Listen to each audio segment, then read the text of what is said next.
Bali, ayan po si John Paul po at nagtatapas po ng niyog po.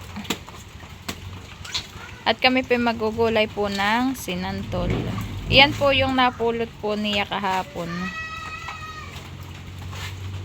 Nitatapasan na po niya.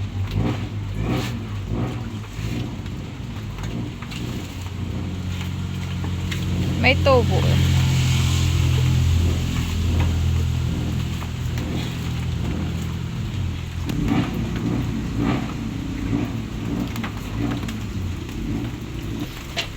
At ang panahon po dito ay yan po, naulan na po ulit, hindi na po na yung pong ano po ay mainit, ay ngayon po ay sunod-sunod na po ang pag-ulan.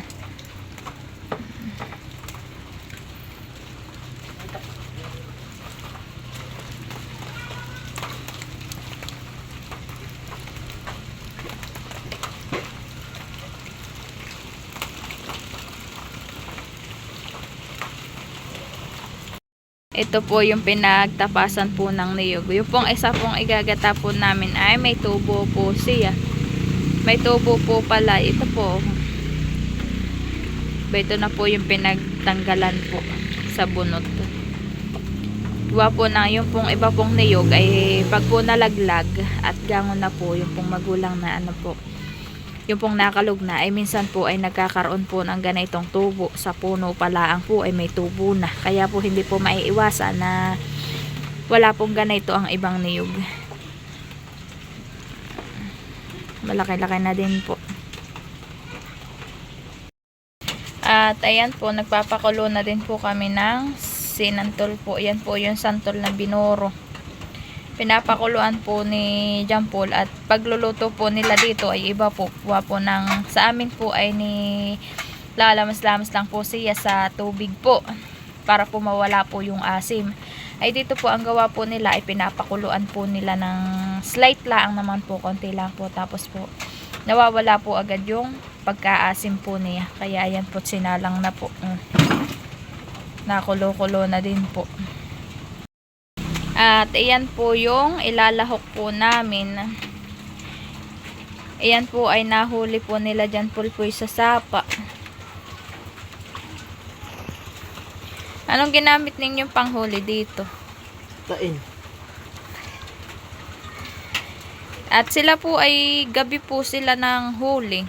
At binuntog po nila yung maga. Mga ganito pong maga po. Tapos po gabi po nila ni pandaw po yung tay na yan po, mga ganito po yung huli nila. At yung pong sapa pong iyon ay malaki po, ay madami pong hipon. Kaya po ito po ang nahuli po nila. Hati-hati po sila. Ilang tain ang ginamit ninyo? Lilima eh. Lilima daw po yung tain. Ang pamain ninyo ay Niyog. niyog daw po na binangi yung kanila daw pong pamain. Ay yung pong niyog po, pag po naman po ni bangi o ni ano po, yung nilalagay po sa apoy, ay yun po ay mabango.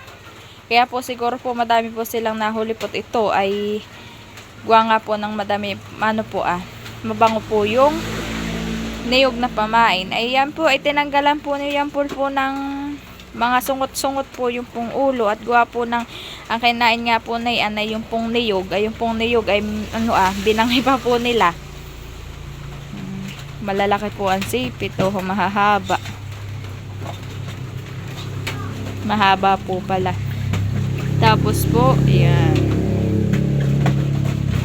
Yan po ang aming lahok. At ito na po yung pong tinapasan po ni John Paul. 4 na buo po yung aming gagata po doon sa amin pong lulutuing sinantol. Ito po yung iba po bago pa lang po siya nagkakatubo. Tapos po ito po yung may tubo pong kaso po ito ay pwede pa po at nakalog pa po siya. Yan, 4 na buo po. Ayan po, at babaak na din po ni John Paul. Tinatanggalan na po ng sabaw po yung niyog. At siya po magkakayod na po. Tuwan-tuwa si Orin doon sa kabila.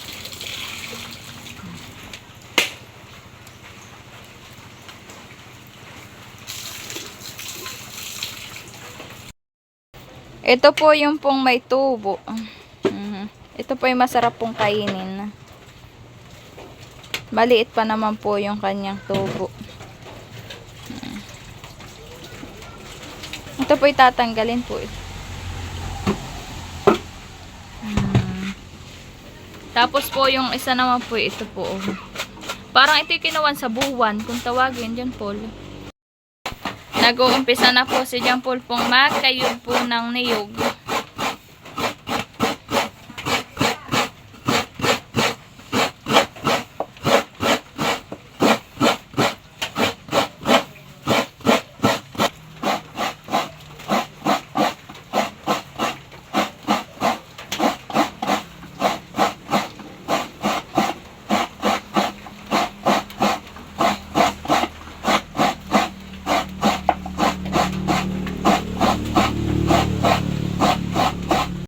Seconds later.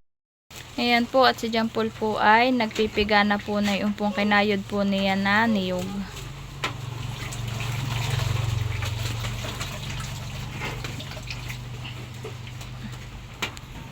Ayan po yung pinagpigaan po niya na kuwan po na niyog. Ang tawag po sa amin na ito ay sapal. Yung pong pinagpigaan na po. Sapal po ang tawag sa amin na ito. Ito po ay pwede pong kainin ng manok, ng pato. May doon pong kamay na nakikidot-dot. Ito naman po ay tapos na pong ipigain po ni John Paul. Ayan po, at nabahugasan ko na po yung akin pong lulutuin pong sinantol. Ito po. Nausok-usok pa po. Lalagay ko na po siya sa kawali. Kaya ko po hinugasan po para po mawala po yung lasa po na alat. Gawa po ng ito nga po binuro ay madami pong inilagay na asin. Saka po yung asim po niya, kaya po hinuhugasan. Ayan. Ayan po, at nagdikit na din po ako ng apoy. Diyan po namin isasalang po yung lulutuin po. Pasensya na po kayo dito po sa aming lutuan po, at iyan po talaga ay mauling na po, gawa po ng kahoy po ang aming gamit na panluto. Ayan. Sobrang lingas po ng apoy. At ang amin po diyang panggatong ay ito yung tuyo. Kaya po ganyan po kalingas. Ayan po, at inilagay ko na po sa kawali. Ako naman po yung naghugas po ng kamay. Akin po itong akin po ni paghihiwa-hiwalay po ganyan po. Lalagyan ko na po siya ng ricado. So po ako po yung naghiwa-hiwa na din po ng ricado na bawang.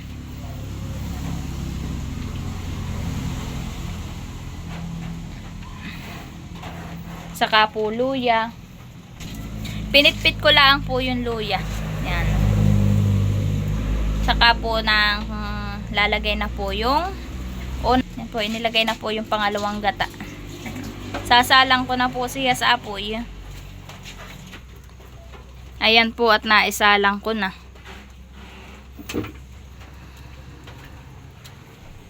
Mausok nga lang po. Ayan na po, at inayos ko po ng gatong po, kaya po lumingas po yung apoy, lumakas. Ayan. At ito po, ilalagay ko na po yung pong lahok po na hipon dito po sa sinantol. Lalagay ko na po siya. Oh, lalaki po niya. Sarap po. Ito po ang malasa. Yan, lalagay ko na po. At para po pagkulo, ito naman po yung nahugasan na po. Yan pong hipon pong yan. Para po pagkulo niya ay luto na din po. Para isa yung unang gata na lang po ang ilalagay. Yan po, at nailagay ko na po lahat yung hipon. Pasensyahan nyo na po, at talaga pong mausok po ang gatong namin.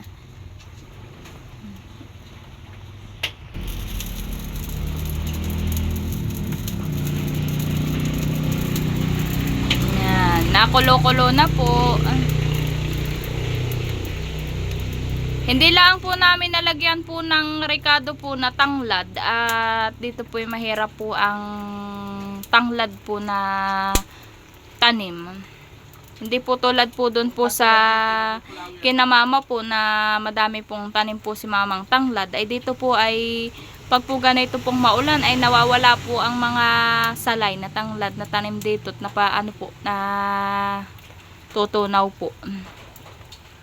Yan.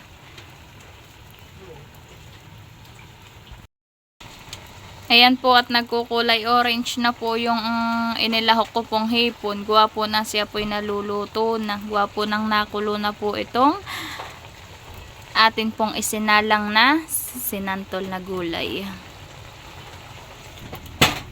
Yun pong iba pong lahok po namin ay ayan po, may mga itlog po yung hipon.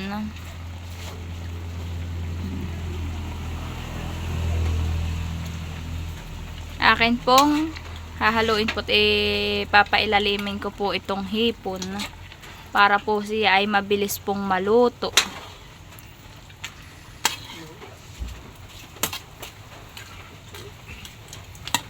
Yun pong yun po ay orange na.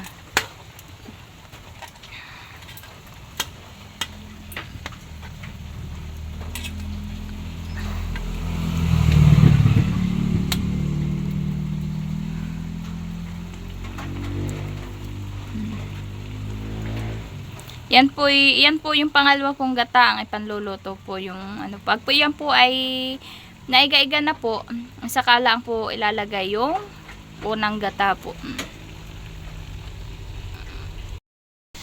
Yan, makaya lipas po ang ilang minuto, ayan na po. Naiiga na po yung sabaw po ng pangalawang gata, ilalagay na po yung unang gata. Ayan na po.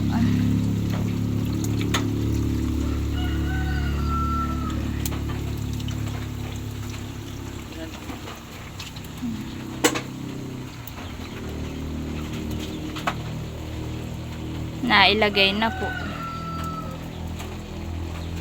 Masarap po ang luto po na ito ay langis-langis po.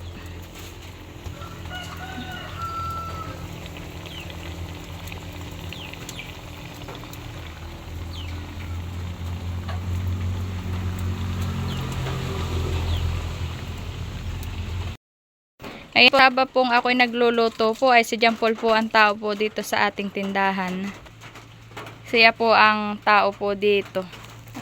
At baka daw po may bumili ay siya po muna ang bantay ng ating tindahan.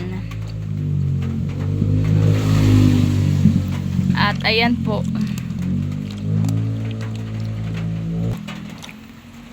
At oho po, ulan na ulan po talaga dito. Basang-basa po ang kalye. 1 hour later.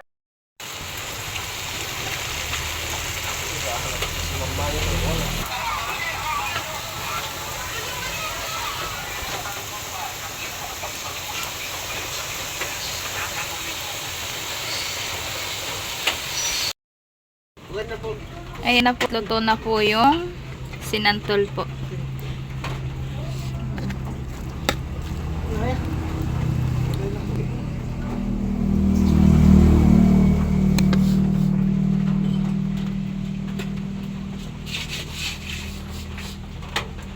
Langis-langis.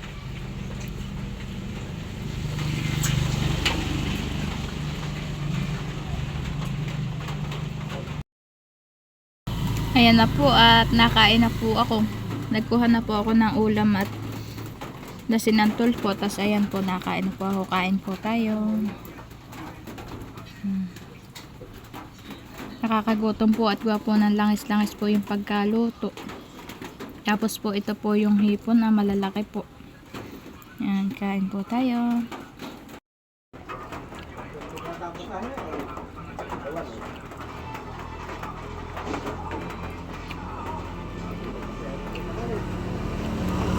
Masarap po. Lasang-lasa po yung hipon. Baby rin naman po yung nagkain na.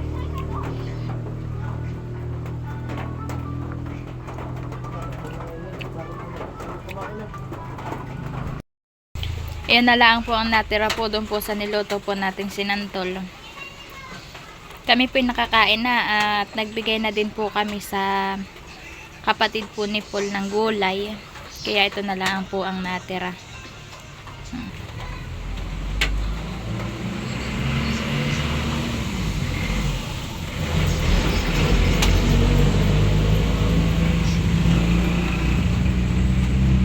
Amin pong hinati-hati po. Kaya ayan na lang